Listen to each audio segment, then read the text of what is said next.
నల్గొండ జిల్లాలో కూడా భారీ వర్షం కురిసింది. గత 4 రోజులుగా వర్షం కురుస్తూ ఉండడంతో సాలిగోర మండల పరిధిలో కూడా కొనుగోలు సెంటర్ ధాన్యం మొత్తం కూడా తడిసిపోయింది. దీంతో రైతులు కన్నీరు మున్నీరవుతున్నారు. ప్రభుత్వమే వారిని ఆదుకోవాలని అన్నదాతలు ఆవేదన వ్యక్తం చేస్తున్నటువంటి పరిస్థితి.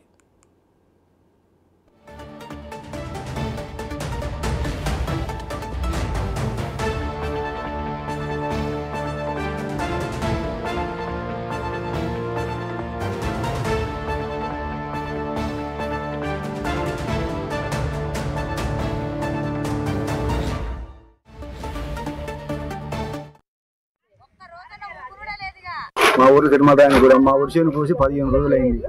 15 రోజుల తర్వాత ఒడ్లు ఎండపోసిన తర్వాత తడిసినాక వేరే తరలించుకొచ్చినాం 2 ట్రిప్పుల ఒడ్లు మళ్ళీ తీసుకొచ్చి ఈడ పోసినాం. కాంటాలు ఇంతవరకు పెట్టారు, మళ్ళీ బయటకు తీసుకురాలి కాంటాలు పెడతామంటారు.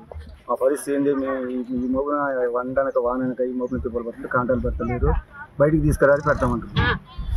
మేము ఉన్నదే ఇద్దరం, ఇట్లా చేస్తారు మమ్మల్ని. డాక్టర్లు పెట్టుకొని తీసుకుంటారు, అవతల కాంటాలు పెట్టిస్తాం. ఇట్లే మామూలు ఇబ్బంది అవుతుంది. బయటికి తీసుకురారంటే మేము ఉన్నది ఇద్దరం. మాది తిరుమల రాయనగూడెం. నా పేరు బండా శంకర్, రైతుని.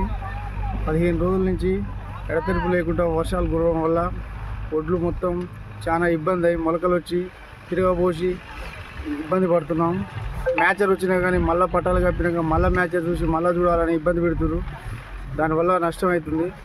తొందరగా మా ఒడ్లు తడిసిన ఒడ్లు మొత్తం కాంటా పెట్టుకొని యథావిధిగా గవర్నమెంట్ ఆదుకోవాలని మేము కోరుకుంటున్నాం. చాలా రైతులు దానివల్ల నష్టపోతున్నారు.